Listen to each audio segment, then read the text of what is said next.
Hey, what's up everybody? Video 44 coming at you with another video. Alright. So I accomplished my goal today. Bought some stuff. Walked up the hill. Came back as I intended. And yeah man, I guess I have that Tory Lanez situation on my mind because he got stabbed in jail a couple days ago 14 times. And then they released information today on his case that essentially said that the bodyguard that was present for the incident that he was convicted of being cause of didn't tell the truth about what he saw and was covering for the other party involved, who he now says did the shooting that Tory was locked up for. Now my thing is, how in the hell does this information come out 2 days after Tory was stabbed? Is there some correlation to that, or is that some type of coincidence? In these type of cases, I don't really believe in coincidences. Not like this. It seems like somebody wanted him out of the way before that story broke. And he ain't died. And that story broke. There's information around saying he was stabbed by a Hispanic dude who's in jail for murdering a 13-year-old girl that he shot in the face, apparently. I don't really know the case, to be honest with you, of that situation, but I guess they've identified this guy. He's disgraced. I guess Tory Lanez said something about his now current wife, he says, or whatever the cause. And that is what made him go out on his own, so to speak, and kind of violate Tory Lanez in the way that he did. It wasn't a race war like a lot of people were alleging it may have been, or something that was passed down through the ranks like what would likely be expected in situations such as these. Somebody had to give the okay for this to happen in order for it to happen. It sounded like this dude was he wasn't even checking in with his people to see if this was something that should be done. Didn't care about Tory. He was crazy and doing what crazy people do. So I don't know what that means for the inside of things. I have no idea. But what I can say is this story coming out right after that is mighty fishy. And what this means for circumstances involving his case and whether or not he can be absolved from what he's been convicted of, one would have to imagine that it's on the table at this point. So this is really interesting, man. It's he said, she said at the end of the day. So there's a world where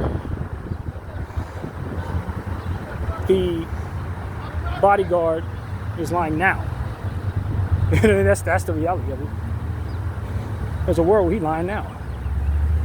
So God's honest truth, it's possible that that is the case, where maybe he had a falling out with the person he was covering for, or he says he was covering for, and now wants to throw her under the bus. And which sounds like it's what he essentially is being said. What is said on his behalf is more or less he was covering up for her. He felt he wanted to cover up for her up until this point. So it speaks to him maybe having a rift with her at this point, or her stop paying him, or something to make him start opening his mouth about the reality of the case, is his understanding. Whatever the case may be, I never thought the case really lined up based on my understanding of it, because there was some discrepancy on whether or not the wounds that she said were caused by gunshots were actually from broken glass or something like that. And I just thought that some of the behavior involving this case just seemed like it left a lot of room for doubt as it pertains to the credibility of some of the people in this case. Repeated lying, people covering up for one another and then reneging on it.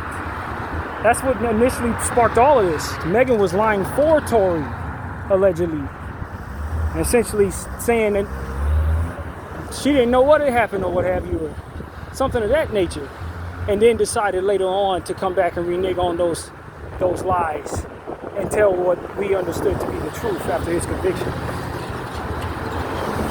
This behavior that we're seeing from this bodyguard is the same behavior we seen from Megan. Of initially after the situation.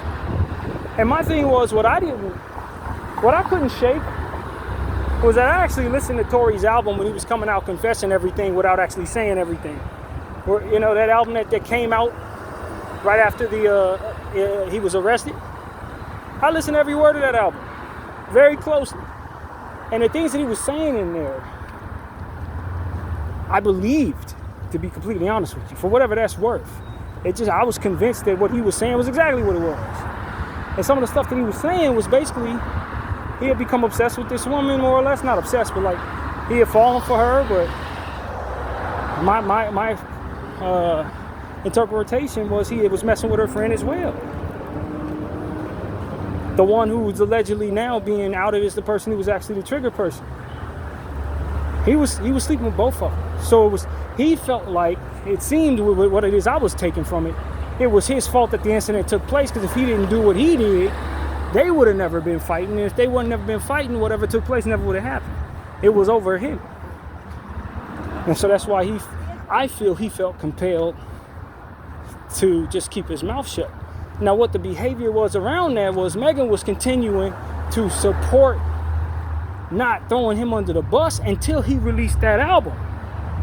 Then when he released that album and everything came out about that album, stating things about how he had slept with Megan and things like that, when she had already gotten on national television and telling everybody she didn't sleep with him, I thought that sparked the turning of Megan on Tory. Because that first week, she was going along with the idea that Tory was, not the worst guy in the world. And all of a sudden, she changed her tune after that album dropped. And I was like, oh, it's almost like it's spiting this man for dropping this album and stating the things that are in this album that go against her image and what it is that their plan is for this circumstance. What I think happened is that Tory, her, and the other parties involved had an agreement, an absolute agreement, that Tory would just fall on the sword and take on whatever comes with it. But he couldn't keep his mouth shut once he started seeing how Megan was behaving in the public eye as it pertains to him. Denying that she ever had any feelings for him, denying that she had ever slept with him, things like that, making him look like he was just some guy in the mix that didn't have nothing serious with Megan. And I felt that he felt hurt by that. That's how I took it. And then when he released that album, she like, oh man, you going against the plan, making me look crazy? F this. The plan B is if you do that, I'm saying that you the worst person in the world, and we running with the PR smearing of you and the victim scenario with me. Like, that's how I took it. That's exactly how I took that. And they strummed the heartstrings of all the individuals who would otherwise have a heart for this type of thing, domestic violence, African American women who've been pressed aside, and they took Megan's side rather naturally, vehemently even. But the truth was, in my eyes, there was plenty of reason to look at Megan and say, yo, you didn't lie more than twice in this whole situation. Why would I trust you now? And then furthermore, the no snitch campaign, which is very prevalent, especially in that era, that Tory wasn't going to snitch even if it was in his best interest to do so, staying true to the streets. So he wasn't going to tell. He'd rather be 10 toes down on something like this than snitch and say whatever he said, what he would otherwise have said to absolve himself. So he didn't help by telling his own lies. And then the third party, who I thought initially had a gripe with Megan, based on the things that he said in the album,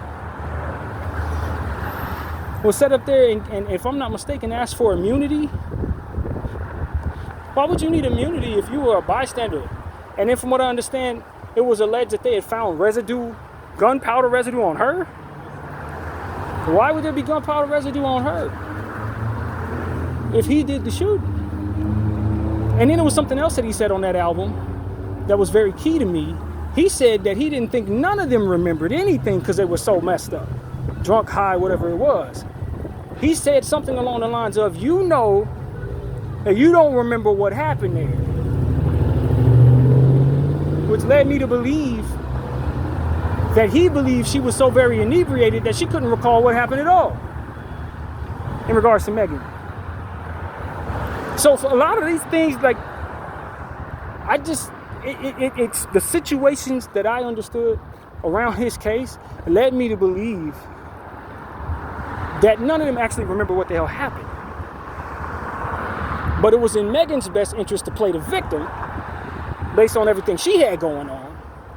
And not to mention that Kelsey was a woman, her friend, even though they had a falling out, it was going to be woman empowerment stuff going on.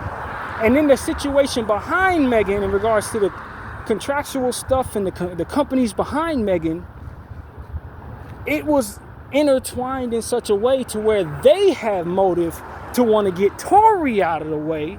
So they were probably advising Megan on how to handle this, which would literally throw Tory under the bus. That's how I took it. That she was being pushed to further play the victim role and let everything carve out to where she gets propped up as the victim, propels her career. He looks like the bad guy, throw him in jail, get him out the way for the companies behind Megan who want him out the way any damn way on something totally separate. It lined up a certain way that I just never bought it. I never bought any of it.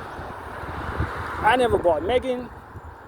I didn't buy Tory's point of view. I thought he was covering up stuff. He was lying and allowing himself to be tossed in that situation, which is hard for me to feel sorry for him, believing that being the case. It's only so much I'm gonna feel for you if you're the one throwing yourself under the bus while other people are throwing you under the bus. It's like, well, bro, how much you want me to feel sorry for you? When you're gonna sleep with these two women, they get angry at one another, everybody's high and drunk. Things happen, but the whole shooting at the ground, making her dance story, I guess it could happen, but I really wasn't buying it. I didn't think it was as probable, as believable as the stuff that he was saying on his album. And then furthermore, her behavior after that album dropped, how she switched up on him so vehemently and so cold and so viciously. It was like, yeah, this is spite. I know spite when I see it. I've been on this earth long enough to know spite when I see it. That's spite. And weaponize the victimhood and the black woman victimhood thing against him, and he didn't have a chance. He was never gonna overcome that PR in the court of public opinion. He was never gonna overcome that. So like it looked shady. The whole thing looked shady to me from the jump. But it's hard to feel sorry for a dude who's gonna play into the stuff that hurts him on purpose so he can like maintain the street credibility or something. I don't know, bro. At some point in time, you just gotta look and say, bro, you are not in this. This is not a street situation. This is a domestic situation. They throwing you under the bus to prop her up and throw you in jail for 10 years. You might want to say something. You might want to say something. But far be it from us to do that. So we don't do that and we don't talk, and that's, I guess, what makes us feel safer. But if you fast forward to where he at, getting poked up 14 times, that's you almost died a couple days ago, bro. Like,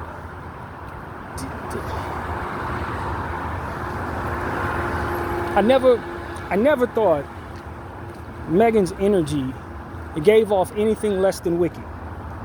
If I'm being completely honest with y'all, I thought there was a lot of wickedness breathing off of the energy that she was engaging in when discussing the circumstance. Now, maybe it's because she felt she had been shot and hated the man so much for shooting her.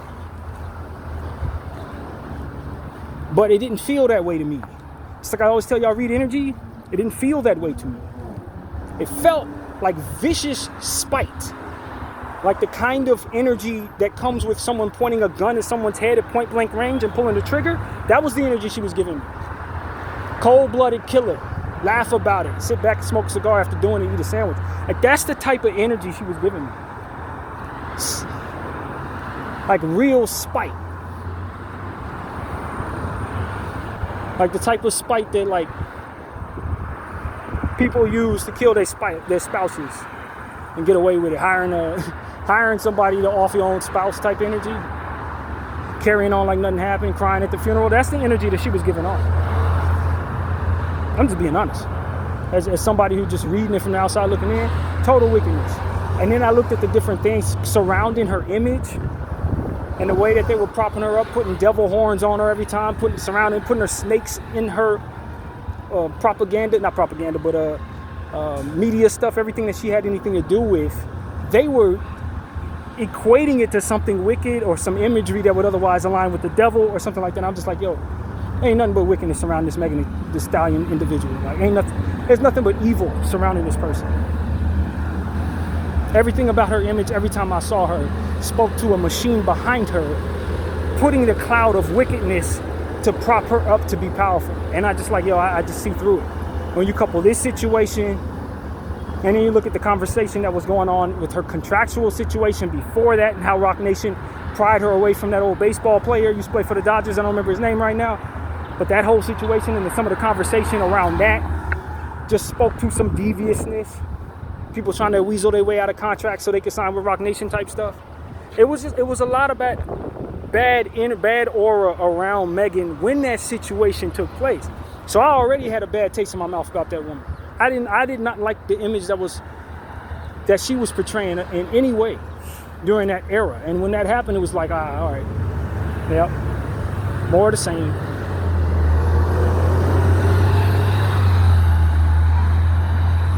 Meanwhile, Tory Lanez is on my prayer list, right? So that's a variable to look at for me personally as well. I had already been praying for Tory for about a year before that even happened.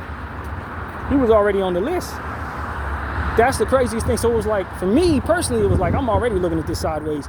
Even though there's people on that list, I don't think they're any good. I'm not gonna lie to you. There ain't no reason to believe that somebody's a great person just because they're on that prayer list. No. There's some people on that prayer list that ain't no good. I put them on there because they're villains in this world. I'm being honest. So that ain't saying I think Tory's a great guy. I didn't think he was. In fact, I thought Tory engaged in a lot of energy that went away from what would otherwise prop him up to be successful. If I'm being completely honest with you. Some of the stuff he talked about in certain music and stuff like that, he wanted to be gangster. He wanted to be a big tough guy. A lot of the time, and I just thought it betrayed his talent, to be honest with you. I wasn't buying it. That's really what it came down to. Anybody can play gangster and live by it and die by it. We've seen people do that before. So I'm not here to tell you that he can't live and die by what he believes in. He's obviously trying to. But, like, there's a difference between people committing to being tough guys, bad guys, gangsters, and people who are inherently gangsters, bad guys, and tough. You see what I'm saying? If I want to live and die on that hill, then I embody that it's my truth, and you can't deviate. I will fight you tooth and nail to prove it. Does that make me actually that, or does it just mean that I'm willing to die to be proven as that? You see what I'm saying? He one of those for me. The latter. That's how I look at Tory. That's how I look at Tupac. So I look at a lot of people. Some of y'all want so bad to be G's that you will yourself to being all that ultimately comes of a G, but that don't necessarily mean that you actually that. That's not how you were raised. That's not what's in your heart. That's what you're influenced by. That's what you feel the world has pushed you toward. That ain't who you are, bro. I've known people who were G's from 7 years old. They weren't trying to be nothing. They were bad before they knew what bad was. You understand what I'm saying? They were tough before they understood they were tough. Before self-awareness came around, they were already doing stuff they had no business doing based on the influence of being raised by nothing but that. And then there's people who are not raised by nothing but that, but are influenced by that and want to live and die on that hill. There's a difference, man. There's a difference. And I'm old enough and I'm from a real enough place in this world, in Los Angeles, California, to know the difference. There's a difference. There are people who are faking the funk. There are people who are willing to live and die to prove that they are not faking the funk while faking the funk. And there are people who really like that. A lot of which don't want to be like that. That's the irony of it. So the realest people I ever knew did not want to be seen as what they were. They were fighting that a lot of the time. That's why I'm not fooled by a lot of people who are faking it or just so inspired by it that they're willing to die on it. Because when you look in the eye of somebody like that, and they tell you, man, stay away from that, because I don't want you to go down the path that I'm forced down based on how I was raised. I can see something better than you.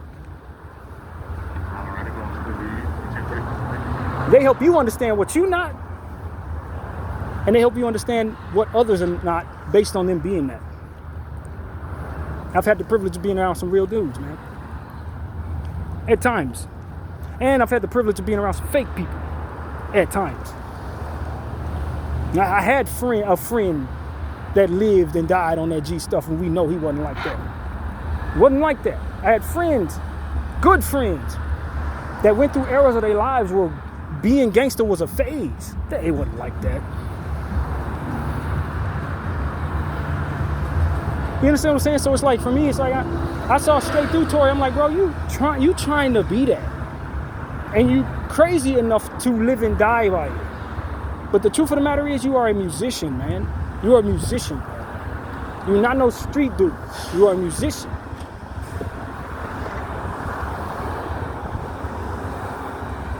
And a damn good one, too. And it's an entertainer. And some of that tough guy, I kill you talk, all that stuff that he was on at times in his music, it led to the stupidity he ultimately found himself in. And the funny thing was, that's how it usually goes for people like that. That is exactly how that usually goes for people like that. They want what comes with it. They want it, and they want what comes with it. But a lot of times they're the greatest example of why you shouldn't. The greatest example. You know, I've referred to Tupac. Tupac wasn't like that at all. He was a freedom fighter. He wasn't a coward by any stretch of the imagination, but he wouldn't grow up in no mob Piru. He wasn't like, he called himself MC New York when he first started rapping. He was from back east, moved to different towns, and yeah, he was in some tough neighborhoods, raised by some real strong black figures, Black Panthers and stuff like that. So he wasn't nowhere near a coward, but that doesn't make you a damn gangster. That don't mean that you should be living and dying in some gang beef. No. You adapted that after a certain point, being around people influenced by them, trying to prove something to people who lived that life, instead of staying in your lane while around those people. That's the problem. These people are so damn influential and so interested in being a part of something that they don't know how to live in those spaces without being those people. They will respect you even more if you be yourself. I'm a brave-hearted man surrounded by gangsters. I don't mean I'm throwing up y'all gang.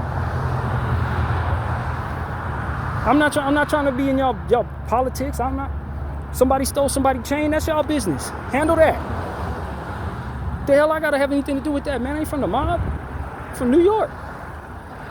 You see what I'm saying? But being influenced by the devil's cultures will always have you thinking it's only best that you be a part of something just because you're surrounded by it. Sometimes you got to be the leader. If Tupac wasn't trying so hard to be a part of that, not only would he be alive today, but a lot of them people who died in that situation would probably be alive today. If I'm being completely honest with you. Some of the people that died in that situation, their deaths would have never probably even came about if not for his first. It triggered a lot of that nonsense. Trying hard to be something that you are not. That's not you.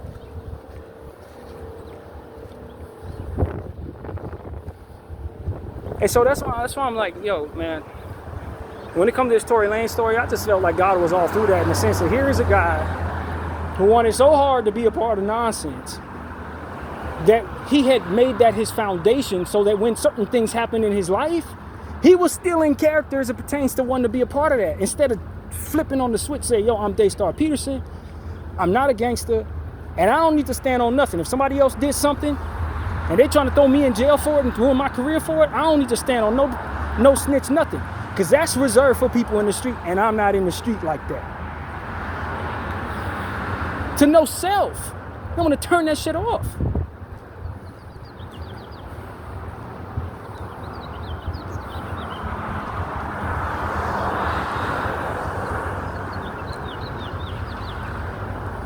And that's what I'm telling all of y'all. If you're in the streets and you like that, you better not say nothing. Because you will disgrace yourself in the presence of this demonic energy that ultimately you subscribe to. You need not say anything because they're probably going to off your ass if you do. That's the truth about the snitching when you out there like that. But if you're not like that and you putting on a mask because you're trying to fit in, or you're going through a phase, or you think this is the coolest thing in the world because you heard somebody rap about it and now you're surrounded by people like that because that's just how you found yourself, you're not in the streets, bro. You're not in the streets. You shouldn't be subscribing to street laws, politics, or getting yourself involved in street business, conflicts, or any of that. You shouldn't be taking no street money from nobody when they do whatever, however it goes. You shouldn't want to get involved in anything at all. But knowledge of self-awareness is not present in a lot of cases with a lot of people who are like this. They don't know who they are. They're trying to define that. So as a result, they start making mistakes like this. God gave you a very special gift, and he landed you in a space where everybody around you don't have those gifts, so they got to make do with what they have. Stand out front and represent them in a way that they're not able to, man. You don't have to be gangster just because you're raised like that, bro. Because you're raised in that environment when you're given something special. I think about a guy like DeMar DeRozan. If you know where DeMar DeRozan is from, you understand that he was surrounded by it like none other. But he kept focused on what his gifts was, his dream was, and he rose above it. Now he's able to take care of everybody if he chooses to. And his name is still good. If you come for him, you're going to have to deal with the politics of it. He don't have to act like nothing. He don't have to act like nothing. Think of a guy like Kendrick Lamar, same thing.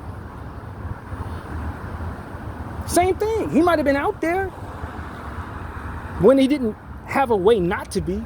But as soon as he realized his gift could take him somewhere, he separated himself enough to rise so far above it to now he can kick back and take care of the whole damn hood. He can buy the whole hood if he wants to.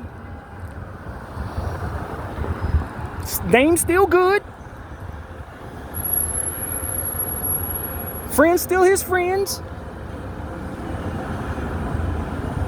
If it comes down to it, he can still say, hey, I have a community. But he don't have to act a damn fool to prove it. You see what I'm saying? He don't have to be out there to prove it. You just be yourself. Be the shining star that you are in those spaces. Rise above it and take care of it when you have a chance to kick back to it. That's your responsibility, not to act like them. Because they can't act like you. But they do need you to make it, to show others who are like you that they can be done. Instead of you rolling around the muck like them, getting yourself shot up, thrown in prison, doing stupid stuff. That's not your role. It's not your role. You're a special one. Be that.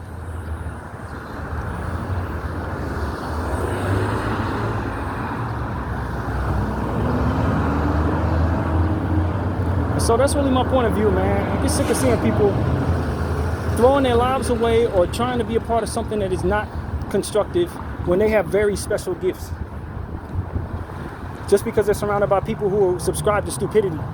Because they don't have enough examples of where there should be. You are that example. That's your purpose.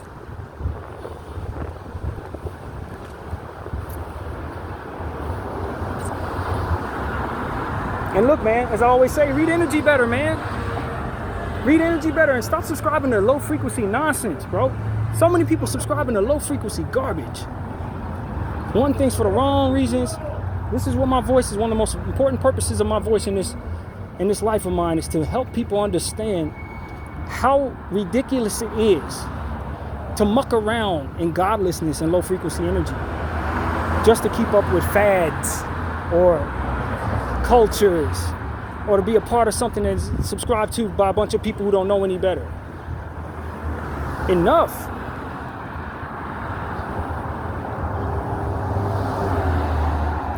We gotta rise above that, man. Life is too short not to if you have the ability to.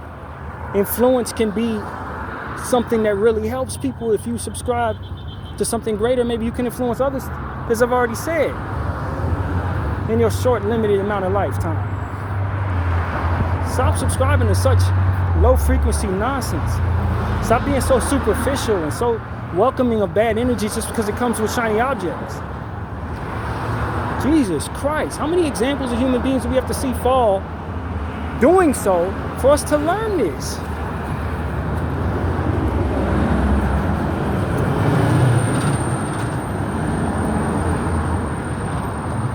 You only want these people around because they have this. You only want that girl around because she look like that.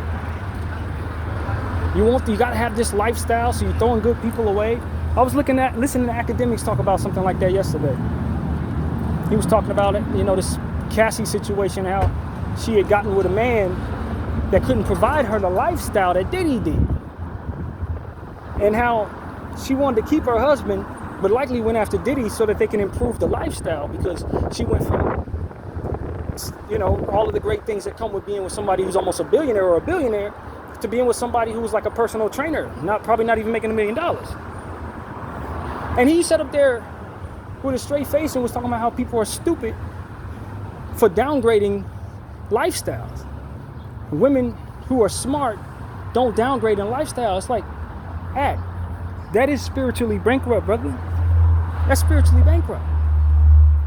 Because your lifestyle can be attached to a beater of women. Your lifestyle can be attached to somebody who's about to have their lifestyle ripped out from under them for the bad things that they've done. And you get wrapped up in their RICO because you're their girl. Like, there's so many different things. Chasing a lifestyle doesn't actually provide when you're really considering what it means to build a house or build a life with somebody. But we steady find ourselves subscribing to stuff like that makes it as if we're not smart unless we're making sure somebody has a certain amount of money. That's spiritually bankrupt. That's the low frequency stuff we're talking about. Now, I'm not saying it's an easy transition going from being with somebody who has to somebody who doesn't. But you can find yourself significantly happier with somebody who doesn't if that person is right for you. And if you put your heads together, like Cassie did, maybe you can find a way to get that lifestyle with that person. This man proceeded to say that people who do that are stupid, and proceeded to show us an example of how it worked out for somebody who did it that way. Cassie didn't chase down another billionaire. She found the person she really loved. And based on the trauma that she had been through, she was able to get the wealth that came with it. There's other ways. You don't have to find somebody who already got it. You can get it with them. But if you godless, ain't got no faith in nothing but what you can touch, then you're going to think it's stupid as hell not to go with somebody unless they have more money than the last person you were with. And as a result, you're going to find yourself with somebody who's going to do you worse than the last person you was with.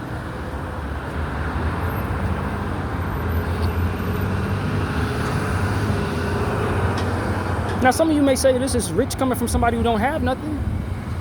But I also subscribe to the idea that you don't rope people in to what is not best for them. So you don't see me with nobody, understanding I can't provide. I want to wait until I can provide in order to provide. What it is that I want comes with me being able to do something for somebody, not just being somebody who's taking all that they provide.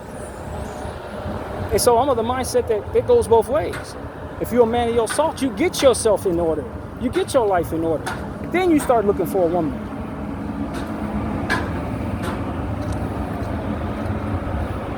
And if a woman turns you away because you don't provide a certain lifestyle, then you dodge the bullet. Because she wasn't no good no damn way. Good women don't turn good men away because they don't have enough. They get with that good man and they go together and get enough. Or they condition themselves to be happy with what it is, at the little that they have. It's like the rest of us. The devil have you thinking you need to live in luxury. Like you're not living unless you have luxury. I'm here to tell you, I'm not living in luxury. I find myself enjoying my days. I have more peace than a lot of these rich people, as we can clearly see in the struggles of my own life. I ain't going through as many headaches as Tory. I ain't going through as many headaches as Puffy. You see what I'm saying?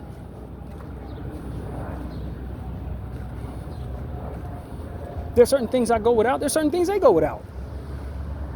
You see what I'm saying? It's like, when you really think about it, a lot of superficial stuff don't come with nothing good. Come with more headaches. Just like Biggie said, more money, more problems. Sometimes I listen to people who are rich. They say, man, some of their easiest days were days when they didn't have nothing. Now they got all the stresses in the world. Yeah, they got the ability to do this. But now the people around them, they don't trust, because everything that they have could potentially be something that these people want. Friends they got in their life, they don't even know if they're really friends or not. It's a give and take. People ain't feeling sorry for you when you suffer because you got so damn much. People ain't willing to give nothing to you when you suffer because they feel like you have it all any damn way. When you lose it all, people celebrate and stuff like that. I mean, come on, man. Stop letting low frequency, spiritually bankrupt, godless individuals lead you down a path that has you reaching for stuff that you do not need, that doesn't come with anything good. If the Lord blesses you with wealth, understand that there's a responsibility that comes with that as well. And some headaches that may come with that as well. Including the lack of authenticity that may be surrounding you despite all these damn people.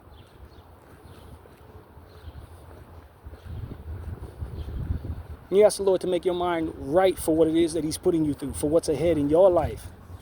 So that if He gives you so much, you'll handle it well and hold on to it.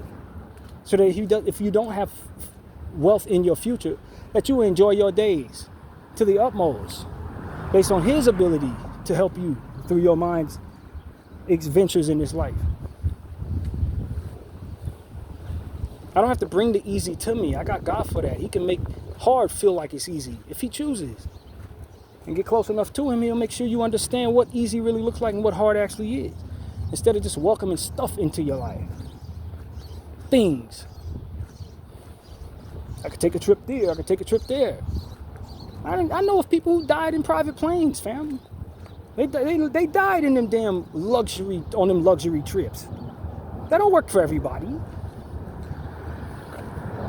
You see what I'm saying? Man got in the most beautiful car in the world and died in that damn car. In a ball of flames. He didn't make it. Not all luxury comes with anything great. Not all luxury comes with a long-lasting life that's worth living. Got with that pretty girl, she did something terrible to that man. Stop letting people who don't put these variables in their mind tell you what you need to be reaching for. Or tell you what happiness means. Just because they live in a soft life or whatever comes with their wealth and they perceive that everybody will enjoy it just like they are. You don't know what comes with your wealth. You don't know why God ain't allowed you to make it yet. Maybe because as soon as you do, you're supposed to die. And God wants you to survive a little bit. You don't know.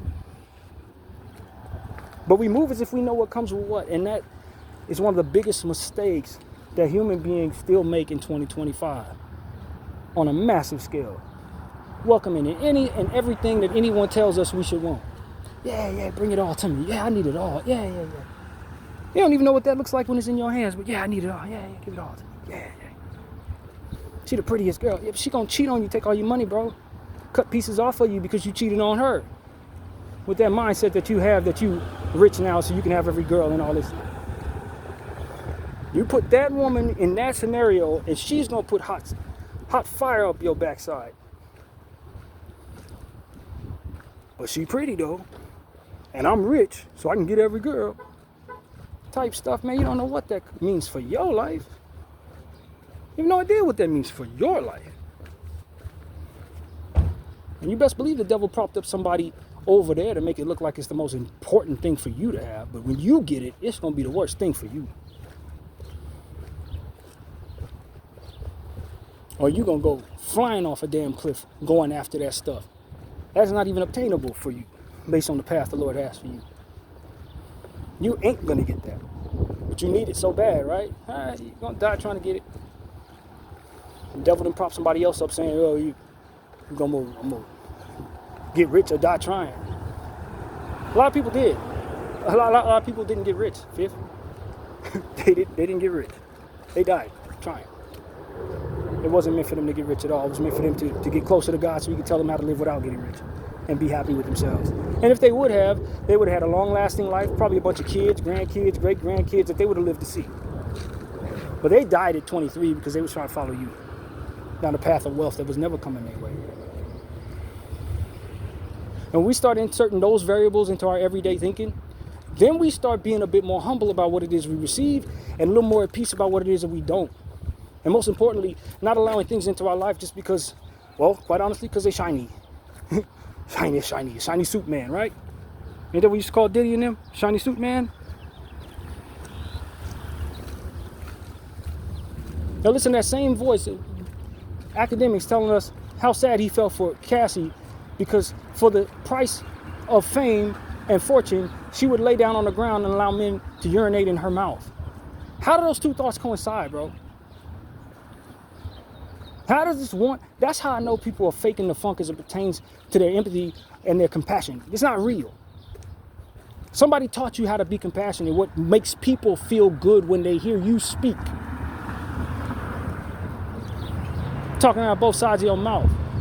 Like people ain't gonna put that crap together. Bro, stop faking like you give a damn. Because you already showed me who you was. When it comes to stuff like that, you showed me exactly who you are. Ain't that type of stupid. You don't feel sorry for Cassie?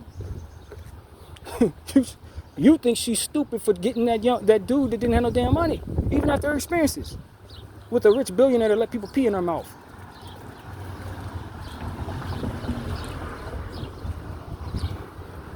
I read energy, man. I don't play around with people when it comes to stuff like this, because I know it's a lot of irresponsible voices out here who are intentions to prop themselves up so they can live their nasty, dark fantasies. And they will read whatever script necessary to get people to buy into their bullcrap, and then they rock them to sleep with some other stuff that they believe that leads them down a path that ultimately they say they feel sorry to see. I'm not that type of stupid.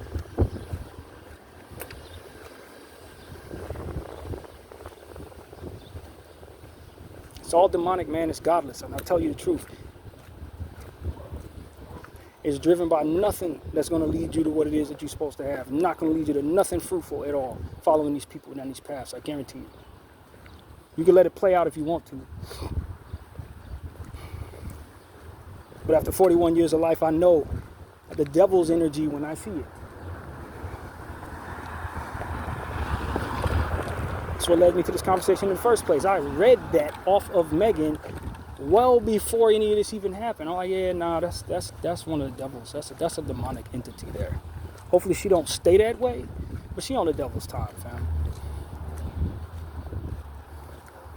So it ain't surprising to me that chasing her led him to this fate, based on the ignorance that he was engaging in, the demonic energy he was engaging in when walking into her space. It's the essence of all of what it is that we're talking about. And because this person is on my prayer list, it drives the point home even more of the things that we've been talking about. Walk in a way that has you right for whatever comes your way. This is why we discipline ourselves against being fat and happy. This is why we want a relationship with God. This is why we don't engage in, we try our very best to ask the Lord to filter the things that come out of us toward others. So that when the worst of things happen, we're in the right frame of mind, the right spirit from which to behave, to send ourselves down a direction that the Lord wants for us. Not chasing something in some demonic mindset that's going to have us spiraling, have us depressed for 15 years because of what happened. You're going to be immediately able to turn to God, lay your burdens down on him in that situation. He will tell you through the softness of that relationship in your heart, through the voice that he places in your mind, which will be there if you pray enough, how to handle the moment's trauma as it happens.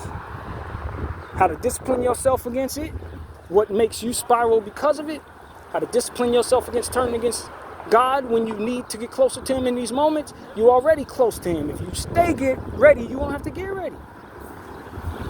This is why we talk like this. These are the examples that reinforce this being what it is for us to do. You get your mind right now. You start shunning these devil's cultures now. You start looking at these situations and say, no, that's not how I handle this now. I'm trying to get closer to you, God, now. So that when that happens, I ain't in that mindset. Or better yet, because of this relationship with you, I'm not even going to go there because you're going to tell me not to go there. And none of that's going to ever happen. My relationship with you is so strong, I don't even want to be in these places that I ultimately find myself in for all this wrong to take place. Because that's what happens when you walk with God and on his timing. He's going to make it so that you don't even desire certain things. You don't need all of that. You're not going to want it. You're going to be so wrapped up in what he wants you to do, you're not even going to have a desire or a stomach for any of that. That's the secret to this. You're going to be of a different one. That's the point. You're going to be wrapped up in a space that he wanted you in so that none of this ever takes place. You're going to be with the person you're supposed to be with.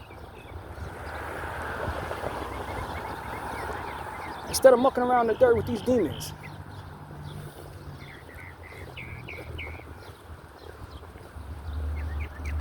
Welcoming a fruitful life. And so that's what I'm here to tell people, man. The world's cultures and all these different things that are in place directly to send us down the wrong direction. In a good 90% of these cases, man. Everything that's given to us is meant to make us unhealthy, unhappy, and ultimately right for the devil's taking. Aligned with the devil's timing, worshiping Satan. I kid you not. The older I get, the more truth that holds in my life and in the lives of the people I see around me. I used to think that people talk like this were corny. That was not by accident. That's the presence of those demonic cultures being very influential and ultimately in place for a long time. Embedded in the minds of many. Meant for our self-destruction, one person at a time. It's not cool to want things that are good for you because the devil is wrapped up in everything that's damn cool. What's the point?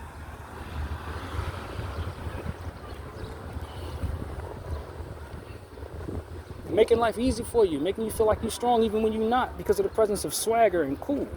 These are crutches that are meant to ultimately make you not desire the strength necessary to be able to live without all of that. It's the easy route.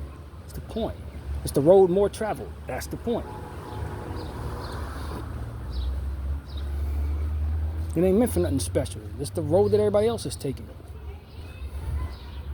Straight to Satan, man. So that's why we talk the way we talk on this channel, man. I'm not interested in entertaining people. I'm not interested in displaying a certain mindset that I don't actually walk in. I'm not here telling y'all I have it all together or that my relationship with God is so tight that I never have any mistakes made. We ain't there yet. We working on that. And I still struggle with some of this crap. It's been embedded in my life for a long time. But hopefully the generation we're inspiring won't even have that stuff in their midst to begin with. So it shouldn't be nearly as difficult to win these battles for them. That's the dream. Allow God to lead the way, man. BDF 44, thank you all for watching. I'm out.